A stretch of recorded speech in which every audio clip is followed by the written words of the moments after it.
ಕವಲಂದಿಯಲ್ಲಿ ನಡೆದಿದ್ದಂತ ಘಟನೆ ಅದು ಸಣ್ಣ ಘಟನೆ, ಅದೇನ್ ದೊಡ್ಡ ಘಟನೆ ಅಲ್ಲ, ಬಿಟ್ಬಿಡೋಣ ಅನ್ನೋ ರೀತಿಯಲ್ಲೇ ಮನಸ್ಥಿತಿ ಸಾಕಷ್ಟು ಜನರದಿತ್ತು. ಸುಮ್ಮನಾಗ್ಬಿಟ್ಟಿದ್ರು ಎಲ್ಲರೂ ಕೂಡ. ಪೊಲೀಸರು ದೂರು ತಗೊಂಡು ಸೈಲೆಂಟ್ ಆಗ್ಬಿಟ್ಟಿದ್ರು. ಮಾತಾಡಿದ್ರೆ ಆಡ್ತಾರೆ ಬಿಡ್ರಿ ಅಂತ ಜನನು ಕೂಡ ತಲೆ ಕೆಡ್ಸ್ಕೊಂಡಿರ್ಲಿಲ್ಲ. ಆದ್ರೆ ಉಂಡ ಮನೆಗೆ ದ್ರೋಹ ಬಗೆಯುವಂತ ಕಿಡಿಗೇಡಿಗಳ ಬಗ್ಗೆ ಇಡೀ ಸರ್ಕಾರವನ್ನ ಎಚ್ಚರಿಸಿದ್ದು ನಿಮ್ಮ ನ್ಯೂಸ್ 18 ಕನ್ನಡ. ದೇಶದ್ರೋಹ ಕೃತ್ಯವನ್ನ ಜನರ ಮುಂದಿಟ್ಟಿದ್ದು ನಾವು ಮಾತ್ರ. ಈಗ ಕವಲಂದೆ ಕಿರಾತಕರು ಅಂಧರಾಗಿದ್ದಾರೆ. ಏನಿದು ಕವಲಂದೆ ಕೃತ್ಯ ಅನ್ನೋದರ ಇಂಚಿಂಚು ಮಾಹಿತಿಯನ್ನ ತೋರಿಸ್ತೀವಿ ನೋಡಿ.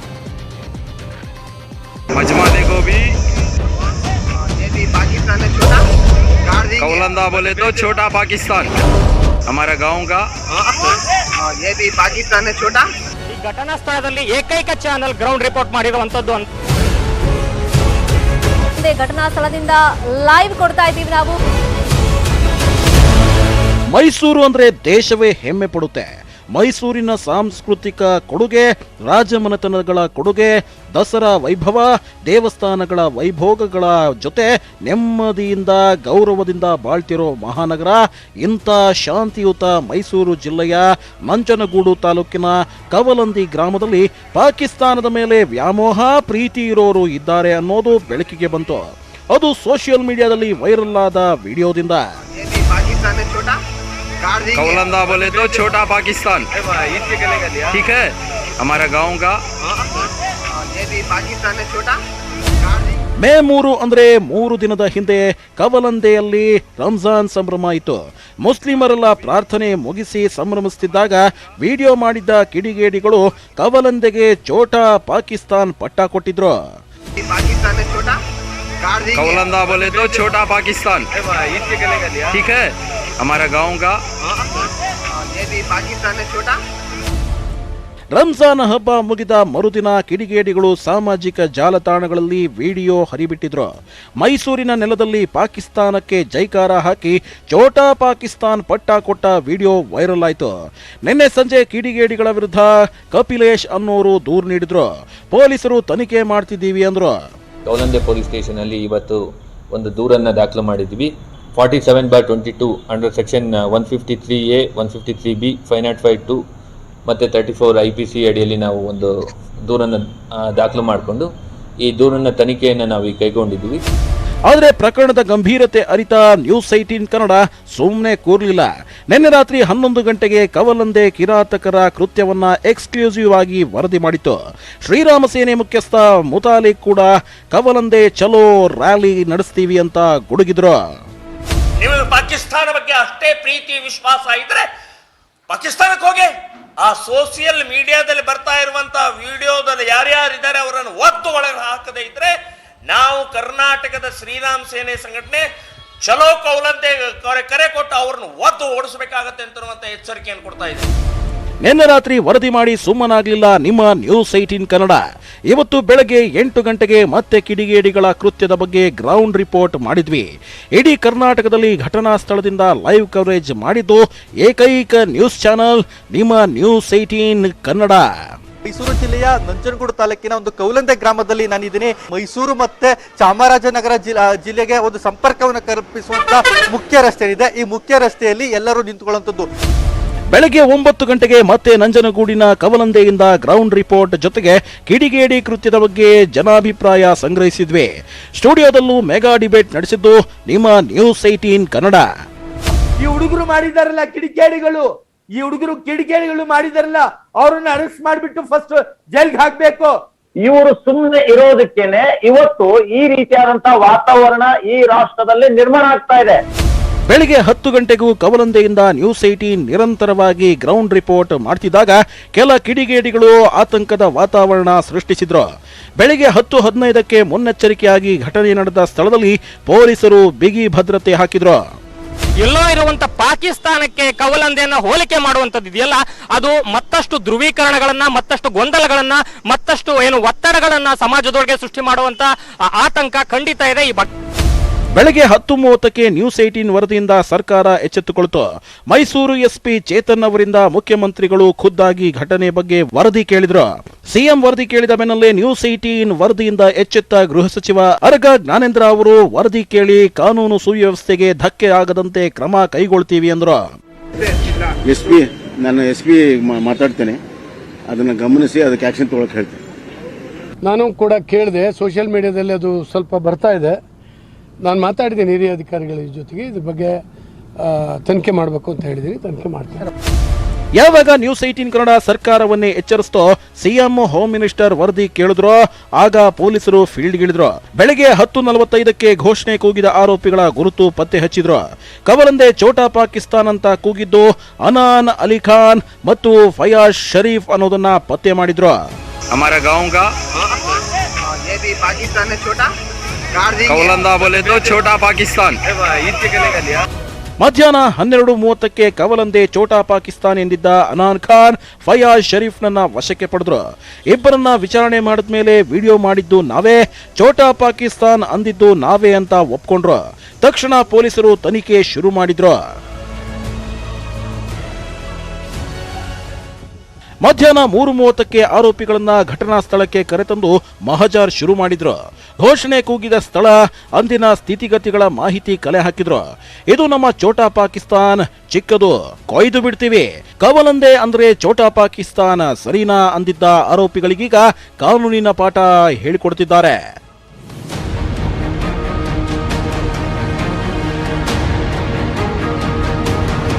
ಕವಲಂದೆ ಕಿರಾತಕರ ಸುಳಿವು ಕೊಟ್ಟಿದ್ದು, ಕವಲಂದೆ ಘಟನೆ ಬಗ್ಗೆ ವರದಿ ಮಾಡಿದ್ದು, ಕಿಡಿಗೇಡಿಗಳ ಕೃತ್ಯದ ಬಗ್ಗೆ ಸರ್ಕಾರದ ಕಣ್ತೆರೆಸಿದ ನ್ಯೂಸ್ 18 ಕನ್ನಡಕ್ಕೆ ಹಲವರು ಧನ್ಯವಾದ ಹೇಳಿದ್ರು.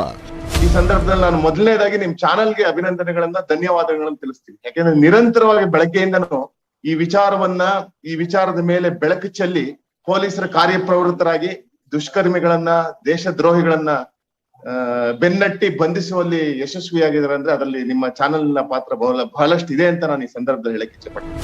ಭಾರತದ ನೆಲದಲ್ಲಿ ನಿಂತು ಶತ್ರು ರಾಷ್ಟ್ರಗಳ ಮೇಲೆ ಪ್ರೀತಿ ತೋರಿಸೋ ಕಿರಾತಕರು ಏನೇ ಕಾರಣ ಕೊಟ್ಟರು ಇದು ದೇಶದ್ರೋಹದ ಕೃತ್ಯನೇ. ಇಂಥ ಕೃತ್ಯ ಯಾರು ಮಾಡಬಾರ್ದು ಅನ್ನೋದು ದೇಶ ಪ್ರೇಮಿಗಳ ಮಾತು. ಈ ಪ್ರಕರಣ ಆಗಬಾರ್ದಾಗಿತ್ತು, ಆಗಿದೆ. ಇನ್ಮೇಲೆ ನಾವು ಹಿಂದೂ ಬ್ರದರ್ಸು ಎಲ್ಲ ಒಟ್ಟಾಗಿದ್ದೀವಿ, ಒಟ್ಟಾಗೇ ಇರ್ತೀವಿ. ಇನ್ಮೇಲೆ ಏನು ಸಮಸ್ಯೆ ಬರಲ್ಲ. ಈ ಸಮಸ್ಯೆಗೂ ಹಿಂದೂ ಜನಗಳು, ಹಿಂದೂ ಬ್ರದರ್ಸು ಏನು ಅವರು ಗಮನ ಕೊಡೋದು ಇಲ್ಲ. ನಾವು ಇದಕ್ಕೆ ಮುಂದಕ್ಕೆ ಈ ಥರ ಬರಬಾರ್ದು ಅಂತ ಎಚ್ಚರಿಕೆ ಮಾಡಿದ್ದೀವಿ, ಎಚ್ಚರಿಕೆ ಕೊಟ್ಟಿದ್ದೀವಿ. ಹುಡುಗರಿಗೆಲ್ಲ ಅವ್ರಿಗೆ ಏನು ಬಂದೋಬಸ್ತ್ ಮಾಡಬೇಕು ಮಾಡಿದ್ದೀವಿ. ಕರಾವಳಿಯಲ್ಲಿ ಧರ್ಮದ ಕಿಚ್ಚು, ಪೊಲೀಸರ ಮೇಲೆ ಹಲ್ಲೆ ಕೃತ್ಯಗಳು, ಶಿವಮೊಗ್ಗದಲ್ಲಿ ಹರ್ಷನ ಕೊಲೆ, ಉಡುಪಿಯಿಂದ ದೇಶವ್ಯಾಪಿ ಹಚ್ಚಿದ ಹಿಜಾಬ್ ಕಿಚ್ಚು, ಆಮೇಲೆ ಶುರುವಾದ ವ್ಯಾಪಾರ ದಂಗಲ್, ಬಹಿಷ್ಕಾರ ಅಭಿಯಾನಗಳು, ನೈತಿಕ ಪೊಲೀಸ್ಗಿರಿ, ಎಂಡಿಎಫ್ ಬೆದರಿಕೆ ಸಂದೇಶಗಳು ಒಂದ ಎರಡ. ಸಮಾಜದಲ್ಲಿ ಜನರಿಗೆ ನೆಮ್ಮದಿಯೇ ಇಲ್ಲ. ಇಂಥ ಟೈಮ್ನಲ್ಲೂ ಪಾಕಿಸ್ತಾನದ ಮೇಲೆ ಪ್ರೀತಿ ತೋರಿಸೋ ಇಂಥ ಕಿಡಿಗೇಡಿಗಳಿಗೆ ಕಾನೂನಿನ ಅಡಿ ಶಿಕ್ಷೆ ಆಗಬೇಕು. ಇಷ್ಟೇ ನ್ಯೂಸ್ 18 ಕಳಕಳಿ. Bureau report, news 18 Kannada. ಇನ್ನು PSI ಅಕ್ರಮ ಕೇಸ್ನಲ್ಲಿ ಬಿಲ ಆಗದಷ್ಟು ಕೂಡ ಹೆಗ್ಗಣಗಳು ಹೊರಗೆ ಬರ್ತಾನೆ ಇದಾವೆ. ಇನ್ನೊಂದ್ ಕಡೆ ರಾಜಕೀಯ ವಾಕ್ಸವರನ್ನು ಕೂಡ ಮಿತಿ ಮೀರ್ತಾನೆ ಇರುವಂತದ್ದು. ಇವತ್ತು ಇಡೀ ಕೇಸ್ನಲ್ಲಿ ಏನೇನಾಯ್ತು ಅನ್ನೋದನ್ನ ತೋರಿಸ್ತೀವಿ ನೋಡಿ.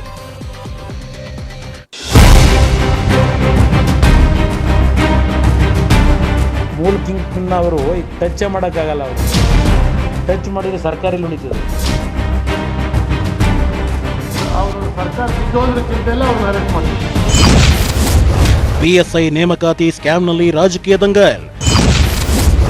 ಸರ್ಕಾರದಲ್ಲಿ ಇದ್ದಾನ ಹಗರಣದ ಕಿಂಗ್ ಪಿನ್. ಒಂದೆಡೆ PSI ಹಗರಣದ ಬಗ್ಗೆ CID ಪೊಲೀಸರು ತನಿಖೆ ತೀವ್ರಗೊಳಿಸಿದ್ರೆ, ಇತ್ತ ಮಾಜಿ CM HDK ಸಿಡಿಸಿರೋ ಬಾಂಬ್ ಸಂಚಲನಕ್ಕೆ ಕಾರಣವಾಗಿದೆ. PSI ನೇಮಕಾತಿ ಹಗರಣದ ಮೂಲ ಕಿಂಗ್ ಪಿನ್ ಹೆಸರು ಹೇಳಲು ಸರ್ಕಾರಕ್ಕೆ ಸಾಧ್ಯನಾ? ಆತನನ್ನ ಟಚ್ ಮಾಡಿದ್ರೆ ಸರ್ಕಾರ ಉಳಿಯುತ್ತಾ ಅಂತ ಮಾಜಿ CM ಕಿಡಿ ಹೊತ್ತಿಸಿದ್ದಾರೆ. ಆದರೆ ಈ ವಿಚಾರವನ್ನ ಗಂಭೀರವಾಗಿ ಪರಿಗಣಿಸಿದ ಬಿಜೆಪಿ ನಾಯಕರು HDKಗೆ ಮಾತಿನಲ್ಲೇ ತಿವಿದಿದ್ದಾರೆ.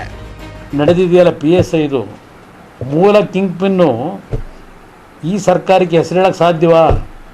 ಮೂಲ ಕಿಂಗ್ ಪಿನ್ ಅವರು ಟಚ್ ಮಾಡೋಕ್ಕಾಗಲ್ಲ. ಅವರು ಟಚ್ ಮಾಡಿದ್ರೆ ಸರ್ಕಾರಿ ಉಳಿತದೆ. ಅದು ಕಿಂಗ್ ಪಿನ್ ಯಾರು ಅಂತ ಹೇಳಿ ಕುಮಾರಸ್ವಾಮಿ ಅವರು ಎವಿಡೆನ್ಸ್ ಕೊಡ್ಲಿ, ಅವರು ಸರ್ಕಾರ ಬಿದ್ದೋದ್ರ ಚಿಂತೆಲ್ಲ ಅವ್ರನ್ನ ಅರೆಸ್ಟ್ ಮಾಡ್ತೀವಿ. ಇತ್ತ ಹಗರಣಕ್ಕೆ ಸಂಬಂಧಿಸಿದಂತೆ ಕಾಂಗ್ರೆಸ್ ನಾಯಕರು ಸರ್ಕಾರದ ವಿರುದ್ಧ ಮುಗಿಬಿದ್ದಿದ್ದಾರೆ. ಹಗರಣದಲ್ಲಿ ಸಂಬಂಧಿಕರಿದ್ದರೂ ಸಚಿವ ಅಶ್ವಥ್ ನಾರಾಯಣ್ ರಾಜೀನಾಮೆ ನೀಡದೆ ಸಾಕ್ಷ್ಯ ಕೊಟ್ಟವರಿಗೆ ನೋಟಿಸ್ ಕೊಡ್ತಿದ್ದಾರೆ ಅಂತ ಆಕ್ರೋಶ ವ್ಯಕ್ತಪಡಿಸಿದ್ದಾರೆ. ಅವ್ರನ್ನ ಕರ್ಕೊಂಡೋಗಿ ಬಿಟ್ಬಿಟ್ಟಿದ್ದಾರೆ. ಯಾಕೆ ಬಿಟ್ರು? ಯಾರು ಇನ್ಫ್ಲೂಯೆನ್ಸ್ ಮೇಲೆ ಬಿಟ್ರು? ಇವ್ರು ಇನ್ಫ್ಲೂಯೆನ್ಸ್ ಇರಬೇಕಲ್ಲ, ಅದಕ್ಕೆ ರಾಜೀನಾಮೆ ಕೊಡುವಂತೆ. ಅಂದರೆ ಇನ್ವೆಸ್ಟಿಗೇಷನ್ನು ಎಷ್ಟು ಚುರುಕಾಗಿ ನಡೀತಾ ಇದೆ ನೋಡಿ. ಕಣ್ಮುಂದೆ ಇರುವಂಥ ಸಾಕ್ಷಿ ಅವ್ರಿಗೆ ಕಾಣ್ತಾ ಇಲ್ಲ. ಇರಲಾರ್ದನ್ನು ಇವರು ಸುಮ್ಮನೆ ನೋಟಿಸ್ ಕೊಟ್ಕೊಂಡು ಬೇರೆಯವರಿಗೆ ಹ್ಯಾರಾಸ್ಮೆಂಟ್ ಮಾಡಬೇಕು. ಇದು ಹೆಂಗಾನ ಮಾಡಿ ಅಟೆನ್ಷನ್ ಡೈವರ್ಷನ್ನು ಕರೆಸಿ ಎಲ್ಲರಿಗೂ ನೋಟಿಸ್ ಕೊಡಿ. ಅಶ್ವಥ್ ನಾರಾಯಣ ಅವರು ನಿನ್ನೆ ಮಾತಾಡಿದ್ರು, ಅವರಿಗೂ ಕೊಡಿ, ಯತ್ನಾಳ್ ಅವರಿಗೂ ಕೊಡಿ. ಬಗೆದಷ್ಟು ಬಯಲಾಗ್ತಿದೆ PSI ನೇಮಕಾತಿ ಕರ್ಮಕಾಂಡ. 1000 ಮಂದಿ ಶಂಕಿತರು, cyber team operation.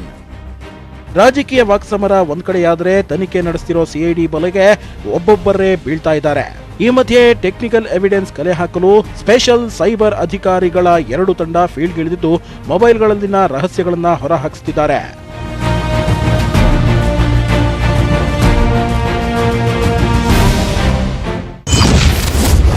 Cyber crime ಟೀಮ್ನಿಂದ ನಿರಂತರ ತನಿಖೆ ನಡೆಯುತ್ತಿದ್ದು ಬರೋಬ್ಬರಿ 1000 ಮಂದಿಯ ಶಾರ್ಟ್ ಲಿಸ್ಟ್ ಸಿದ್ಧಪಡಿಸಿದ್ದು ಎಲ್ಲರ CDR ಮಾಹಿತಿ ಕಲೆ ಹಾಕಲಾಗಿದೆ. ಅಕ್ಟೋಬರ್ 23ರಂದು ನಡೆದ ಪರೀಕ್ಷೆ ಹಿಂದಿನ ದಿನ ಮತ್ತು ಮರುದಿನ ಹೆಚ್ಚು ಆತ್ಮೀಯ ಸಂಪರ್ಕದ ಲಿಸ್ಟ್ ಅನ್ನ ತಂಡ ಸಿದ್ಧ ಮಾಡಿದೆ. ಅಲ್ಲದೆ ಪರೀಕ್ಷೆಯ 20 ದಿನದ ಅಂತರದಲ್ಲಿ ಅನುಮಾನಿತ ಅಭ್ಯರ್ಥಿಗಳ ಜೊತೆ ಈ 1000 ಮಂದಿ ಹೆಚ್ಚೆಚ್ಚು ಸಂಪರ್ಕದಲ್ಲಿದ್ರು ಎನ್ನಲಾಗಿದೆ. ಬಂಧಿತ ಅಭ್ಯರ್ಥಿಗಳು, ನಾಪತ್ತೆಯಾಗಿರೋ ಅಭ್ಯರ್ಥಿ ಹಾಗೂ ಅನುಮಾನಿತ ಅಭ್ಯರ್ಥಿಗಳ ಪೂರ್ತಿ ಹಿಸ್ಟರಿ ಕೆದಕಲಾಗ್ತಿದೆ. ಕಳಂಕಿತ ಅಭ್ಯರ್ಥಿಗಳಿಂದ ಸಾಕ್ಷ್ಯನಾಶ ಯತ್ನ, ಮೊಬೈಲ್ಗಳನ್ನ ಫ್ಲಾಶ್ ಮಾಡಿ ಕಳ್ಳಾಟ. ಇನ್ನು ಬಂಧಿತ ಎಲ್ಲಾ ಮೊಬೈಲ್ಗಳು ಜಪ್ತಿ ಮಾಡಿರೋ CIDಗೆ ಶಾಕ್ ಆಗಿದೆ. ಯಾಕಂದ್ರೆ ಬಂಧಿತ ಅಭ್ಯರ್ಥಿಗಳು ಮೊಬೈಲ್ ಪೂರ್ತಿ ಫ್ಲಾಶ್ ಮಾಡಿ ಡೇಟಾ ಡಿಲೀಟ್ ಮಾಡಿಸಿದ್ದಾರೆ ಎನ್ನಲಾಗಿದೆ. ಹೀಗಾಗಿ ಬಂಧಿತ ಅಭ್ಯರ್ಥಿಗಳ ಮೊಬೈಲ್ ರಿಟ್ರೀವ್ ಮಾಡಲು FSLಗೆ ಕಳುಹಿಸಲಾಗಿದೆ. ಈ ಮಧ್ಯೆ ಬೆಂಗಳೂರಲ್ಲಿ CIDಯಿಂದ ಮತ್ತಿಬ್ಬರು ಅಭ್ಯರ್ಥಿಗಳನ್ನ ಬಂಧನ ಮಾಡಲಾಗಿದೆ. ಯಶವಂತ್ ಗೌಡ ಹಾಗೂ ಮಧು ಎಂಬುವರನ್ನ ಬಂಧಿಸಿದ್ದು ಹೆಚ್ಚಿನ ವಿಚಾರಣೆ ಮಾಡಲಾಗ್ತಿದೆ. ಪ್ರಕರಣದಲ್ಲಿ A14 ಆಗಿದ್ದ ಮಧು R PSIನಲ್ಲಿ 12ನೇ ರ್ಯಾಂಕ್ ಪಡೆದಿದ್ದ. ಅದೇ ರೀತಿ ಮತ್ತೊಬ್ಬ ಅಭ್ಯರ್ಥಿ ಯಶವಂತ್ ಗೌಡ 8ನೇ ರ್ಯಾಂಕ್ ಬಂದಿದ್ದ. ಕೇಸ್ ದಾಖಲಾದ ಬಳಿಕ ಇಬ್ಬರೂ ಸಹ ನಾಪತ್ತೆಯಾಗಿದ್ರು. ಇದೀಗ ಇಬ್ಬರು ಅಭ್ಯರ್ಥಿಗಳನ್ನ OMR ಶೀಟ್ ತಿದ್ದಿದ್ದ ಆರೋಪದಲ್ಲಿ ಬಂಧಿಸಲಾಗಿದೆ.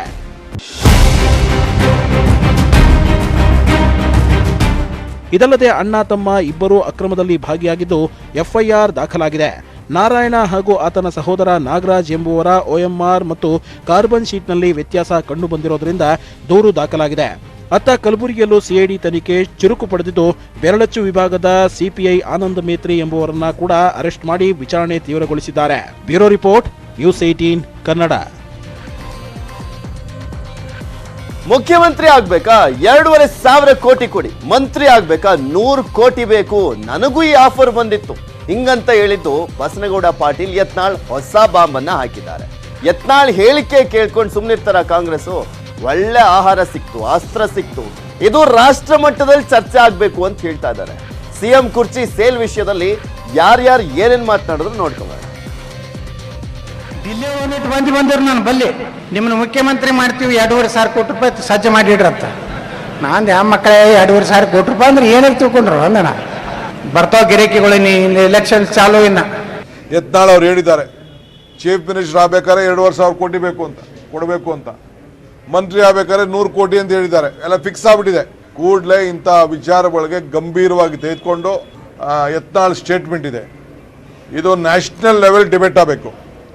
ಈ ದೇಶದಲ್ಲಿ ಚಹಾ ಮಾರ್ತಕ್ಕಂಥ ವ್ಯಕ್ತಿ ದೇಶದ ಪ್ರಧಾನಮಂತ್ರಿ ಆಗಿದ್ದಾನೆ. ಕಾಂಗ್ರೆಸ್ನಲ್ಲಿ ಐತೆ ಸಾಮಾನ್ಯ ಮನುಷ್ಯರು ಈ ದೇಶದಲ್ಲಿ ರಾಷ್ಟ್ರಪತಿಗಳಾಗಿದ್ದಾರೆ.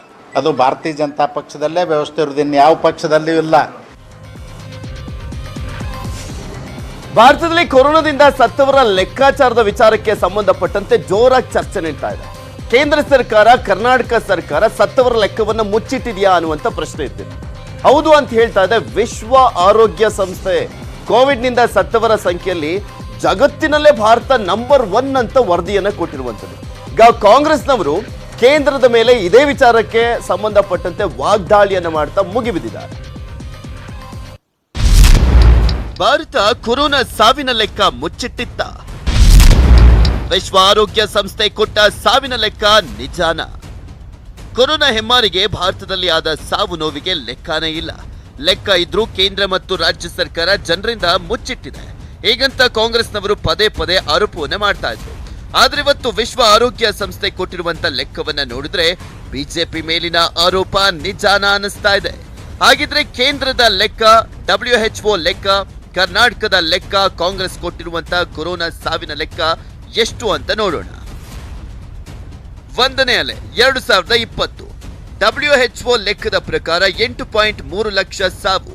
ಭಾರತ ಹೇಳ್ತಾ ಇರುವಂತದ್ದು 1.2 ಲಕ್ಷ ಸಾವು. 2 ಮತ್ತು 3ನೇ ಅಲೆ 2021-22 ನಡುವೆ WHO ಹೇಳ್ತಾ ಇರುವಂತದ್ದು 38.7 ಲಕ್ಷ ಸಾವು. ಭಾರತ ಕೊಡ್ತಾ ಇರುವಂತ ಲೆಕ್ಕ 3.61 ಲಕ್ಷ ಸಾವು. ಒಟ್ಟು ಕೊರೋನಾದಿಂದ ಸಾವನ್ನಪ್ಪಿರುವಂತದ್ದು 1, 2 ಮತ್ತು 3ನೇ ಅಲೆಯಲ್ಲಿ 47.29 ಲಕ್ಷ ಜನ ಸಾವನ್ನಪ್ಪಿದ್ದಾರೆ ಅಂತ ವಿಶ್ವ ಆರೋಗ್ಯ ಸಂಸ್ಥೆ ಹೇಳ್ತಾ ಇದೆ. ಭಾರತದ ಲೆಕ್ಕದ ಪ್ರಕಾರ 4.81 ಲಕ್ಷ ಸಾವು ಅಂತ ಹೇಳ್ತಾ ಇದೆ. WHO ನೀಡಿರುವ ಈ ವರದಿ ಮತ್ತು ಸಾವಿನ ಲೆಕ್ಕನೇ ತಪ್ಪು ಅನ್ನುವಂಥದ್ದು ಕೇಂದ್ರ ಸರ್ಕಾರದ ವಾದ. WHO ಪ್ರತಿ ದೇಶದಲ್ಲಿ ಮರಣದ ಲೆಕ್ಕ ಹಾಕಿಲ್ಲ. ಕೋವಿಡ್ನಿಂದಾದಂಥ ಮರಣಕ್ಕೆ ದಾಖಲೆ ನೀಡಿಲ್ಲ.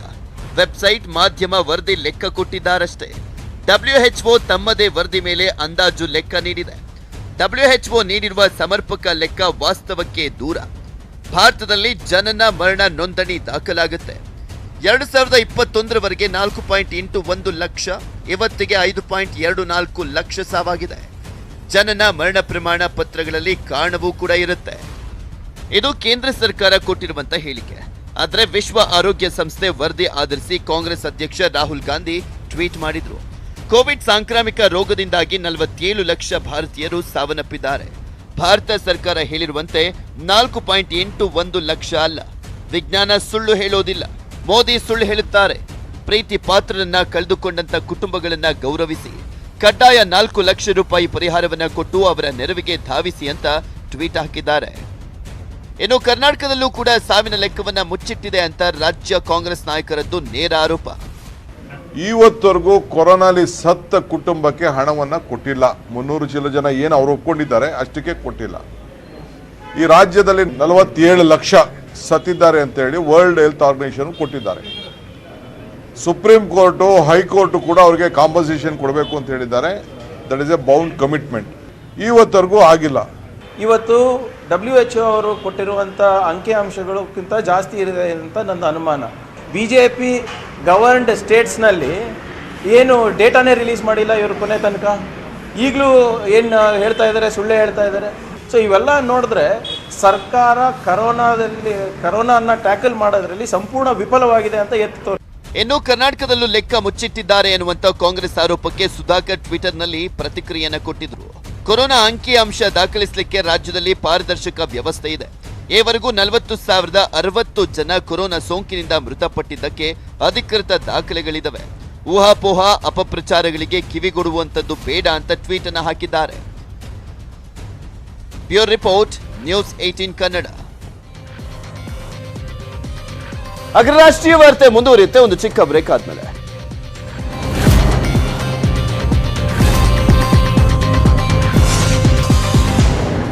Welcome back. ಬೆಂಗಳೂರಿನ ಇನ್ನು 4-5 ದಿನ ಮಳೆ ಅಬ್ಬರ ಕಡಿಮೆ ಆಗಲ್ಲ ಅಂತ ಹೇಳಲಾಗ್ತಾ ಇದೆ. ಇವತ್ತು ಪೀಣ್ಯ, ದಾಸರಳ್ಳಿ, ಬಾಗಲಗುಂಟೆ, ಮಲ್ಲಸಂದ್ರ, ಹೆಸರುಘಟ್ಟ, ಎಲೆಕ್ಟ್ರಾನಿಕ್ ಸಿಟಿ ಸೇರಿದಂತೆ ಸಾಕಷ್ಟು ಕಡೆ ಧಾರಾಕಾರವಾಗಿ ಮಳೆ ಆಗಿದೆ. PES ಕಾಲೇಜು ಬಳಿ BMTC ಬಸ್ ಮೇಲೆ ಮರ ಬಿದ್ದು ಬಸ್ ಚಾಲಕರಿಗೆ ಗಾಯಗಳಾಗಿದೆ. ನಾವು ಉಡುಪಿಯಲ್ಲೂ ಕೂಡ ಅಷ್ಟೇ ಭಾರಿ ಗಾಳಿ ಮಳೆ ಆಗಿರುವಂಥದ್ದು. ಮಲ್ಪೆಯಲ್ಲಿ ಆಗಸದಲ್ಲಿ ಸುಂಟರ್ ಗಾಳಿ ಕಂಡು ಬಂದಿರುವಂಥದ್ದು. ಸಮುದ್ರವನ್ನೇ ಆಗಸದೆತ್ತರಕ್ಕೆ ಸೆಳೆಯುವಂಥ ಸುಂಟರ್ ಗಾಳಿ ದೃಶ್ಯ ಕಂಡು ಪ್ರವಾಸಿಗರು ಬೆಚ್ಚಿದ್ದಾರೆ. ಮತ್ತೊಂದು ಕಡೆ ಹುಬ್ಬಳ್ಳಿಯಲ್ಲೂ ಕೂಡ ಅಷ್ಟೇ 3ನೇ ದಿನವೂ ಮಳೆ ಅಬ್ಬರಿಸಿದೆ. ಮಳೆಯಿಂದಾಗಿ ಜನರು ಮನೆಗೆ ಹೋಗಲಿಕ್ಕೆ ಪರದಾಟವನ್ನು ಮಾಡುವಂಥ ಪರಿಸ್ಥಿತಿ ನಿರ್ಮಾಣವಾಗಿತ್ತು. ಬಿರುಗಾಳಿ ಸಹಿತ ಮಳೆಗೆ ಹುಬ್ಬಳ್ಳಿ ನಗರದಲ್ಲಿ 100ಕ್ಕೂ ಹೆಚ್ಚು ಮರಗಳು ನೆಲಕ್ಕೂಡಿವೆ. ಹಾಗೆ ಕೊಪ್ಪಳದಲ್ಲಿ ಆಲಿಕಲ್ಲು ಮಳೆ ಜೊತೆಗೆ ಗಾಳಿಗೆ ಬೆಳೆ ಹಾನಿಯಾಗಿದೆ. ಕೊಪ್ಪಳ ತಾಲೂಕಿನ ಹ್ಯಾಟಿ ಗ್ರಾಮದಲ್ಲಿ ಹನುಮರೆಡ್ಡಿ ಯಡ್ರಮನಹಳ್ಳಿ ಅನ್ನೋರ 4 ಎಕರೆ ಬಾಳೆ ಬೆಳೆ ನಾಶವಾಗಿದೆ. ದಾವಣಗೆರೆಯ ಜಗಳೂರು ತಾಲೂಕಿನ ಬಿಳಿಚೋಡನಹಳ್ಳಿ ಟಾಟಾ ಏಸ್ ವಾಹನದ ಮೇಲೆ ಮರ ಬಿದ್ದು ಗಾಡಿ ಜಖಮಾಗಿದೆ. 4 ವಿದ್ಯುತ್ ಕಂಬಗಳು ಧರೆಗೆ ಉರುಳಿದವೆ.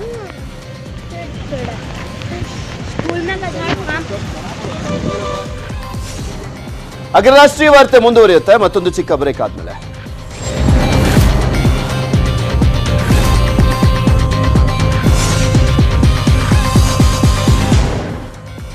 Welcome back. ಇತರ ಸುದ್ದಿಗಳನ್ನು ನೋಡೋಣ ಎಕ್ಸ್ಪ್ರೆಸ್ ನ್ಯೂಸ್ನಲ್ಲಿ.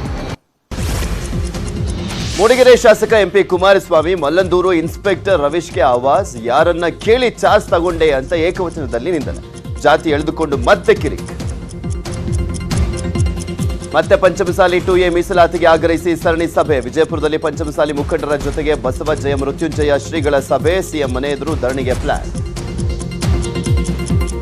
ಬಿಬಿಎಂಪಿ ಮುಖ್ಯ ಆಯುಕ್ತರಾಗಿ ತುಷಾರ್ ಗಿರಿನಾಥ್ ಅಧಿಕಾರ. ಪಾಲಿಕೆ ಅಧಿಕಾರಿಗಳ ಜೊತೆ ಮ್ಯಾರಥಾನ್ ಸಭೆ. ಬೆಂಗಳೂರು ಅಭಿವೃದ್ಧಿ ಮಾಡ್ತೀನಿ ಎಂದು ಆಶ್ವಾಸನೆ.